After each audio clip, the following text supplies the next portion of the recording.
क्या तेजस्वी यादव ने 2 voter I card बनवाए थे? ईपीआईसी नंबर का क्या है फर्जीवाड़ा? और तेजस्वी यादव की क्यों बढ़ गई है मुश्किल?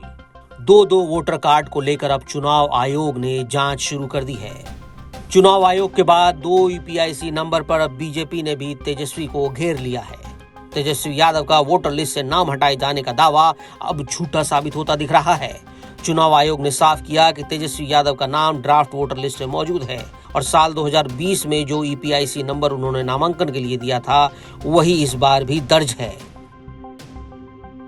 ईपीआईसी नंबर RAB 2916120 को लेकर विवाद है। हालांकि विवाद एक और ईपीआईसी नंबर RAB 2916120 को लेकर है जिसे तेजस्वी यादव से जोड़ा जा रहा है, लेकिन जांच में ये संख्या अस्तित्वहीन पाई गई। आयोग ने साफ किया कि ये एपिक ना तो किसी आधिकारिक दस्तावेज में दर्ज है और अब तक इसका कोई वैध रिकॉर्ड भी नहीं मिल पाया।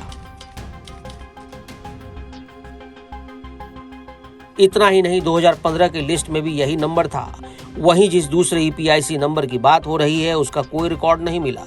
बीजेपी ने इस मामले में फर्जीवाड़े की आशंका जताई और गहराई से जांच की मांग की है। तेजस्वी यादव पर 2 अलग अलग वोटर आईडी कार्ड रखने का आरोप अब लगने लगा है। चुनाव आयोग ने इस मामले की जांच करने का फैसला किया है क्योंकि तेजस्वी यादव ने पटना में एक प्रेस कॉन्फ्रेंस में कहा कि उन्होंने अपनी ईपीआईसी नंबर को चुनाव आयोग की वेबसाइट पर सर्च किया लेकिन नो रिकॉर्ड फाउंड का मैसेज आया।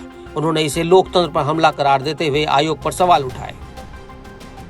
ये एप्लीकेशन है, मेरा भी नहीं है, हम चुनाव कैसे लड़ेंगे? अभी तो देखिए, ये चुनाव आयोग का एप्लीकेशन है और मेरा ईपीआईसी नंबर हमने इसमें डाला है। ईपीआईसी नंबर अगर आप चाहें तो हम बता भी दें। चुनाव आयोग ने न सिर्फ तेजस्वी के दावे को खारिज किया बल्कि जब तेजस्वी ने एसआईआर पर 10 सवाल चुनाव आयोग से पूछे तो चुनाव आयोग ने फैक्ट चेक में सभी सवालों को भ्रामक और निराधार तक बता दिया। तेजस्वी के आरोपों और चुनाव आयोग के पलटवार के बाद बीजेपी भी तेजस्वी यादव पर हमलावर है। दुखद दुर्भाग्यपूर्ण है, सरकार पूरी सख्ती से कार्रवाई कर रही है और आप देखेंगे कि चुनाव जैसे जैसे निकट आ रहा है अराजकता राजद के माहौल जो पैदा करना चाहते हैं वो नहीं होगा। बहुत जल्द बड़ा निर्णय भी होगा।